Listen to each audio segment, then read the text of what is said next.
আসসালামু আলাইকুম সুপ্রিয় দর্শক, চলে আসলাম এই মুহূর্তে পাওয়া সবচেয়ে বড় ঝড় বৃষ্টি, নিম্নচাপ ও আবহাওয়ার গুরুত্বপূর্ণ আপডেট নিয়ে।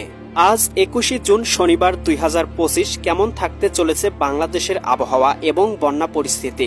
উজানের ঢলে মোহরী, ফেনী, গৌমতী, হালদা নদীর পানি বিপদসীমার ওপর দিয়ে বইছে। বিশেষ করে কুমিল্লা গোমতী নদীর পানি বিপদসীমার 103 সেন্টিমিটার উপরে রয়েছে। সুরমা নদীর পানিও 10 থেকে 50 সেন্টিমিটার বৃদ্ধি পেয়েছে। এদিকে জকিগঞ্জ কুশিয়ারা নদীর বাঁধ ভেঙে কয়েকটি স্থানে লোকালয়ে পানি প্রবেশ করেছে। আগামী 24 ঘন্টায় তিস্তা নদীর পানি বিপদসীমা অতিক্রম করতে পারে বলে আশঙ্কা আবহাওয়াবিদদের।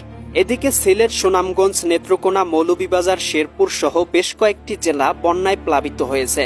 কেমন থাকতে চলেছে 21 জুন শনিবার বাংলার আকাশ, সেই সাথে ঢাকা, রাজশাহী, খুলনা, বরিশাল, সিলেট, চট্টগ্রাম, ময়মনসিংহ ও রংপুর বিভাগ সহ ভারতের আসাম, পশ্চিমবঙ্গ, মিজোরাম, মেঘালয় এবং ত্রিপুরা রাজ্যগুলোতে কোথায় কোথায় ঝড় বৃষ্টি, নিম্নচাপ এবং আবহাওয়ার কেমন অবস্থা বিরাজ করবে তার সম্পূর্ণ আপডেট জানিয়ে দিব আজকের গুরুত্বপূর্ণ ভিডিওটিতে।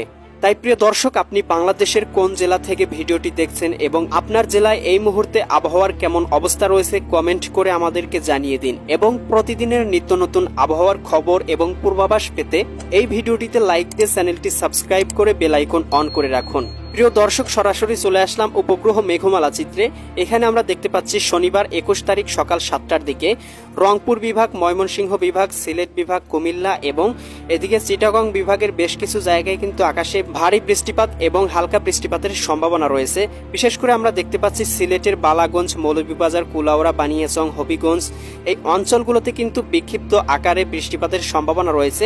এখানে 14 মিলিমিটার এবং বিশেষ করে বালাগঞ্জে কিন্তু 17.1 মিলিমিটার বৃষ্টিপাতের সম্ভাবনা। এছাড়াও কিন্তু আমরা দেখতে পাবো এদিকে বড়লেখা, চারখাই, এদিকে জকিগঞ্জ, জয়ন্তীপুর, এছাড়াও সিলেট, চটকবাজার, বিশ্বম্ভরপুর অঞ্চলগুলোতে কিন্তু 3 মিলিমিটার 2 মিলিমিটার বৃষ্টিপাতের সম্ভাবনা রয়েছে।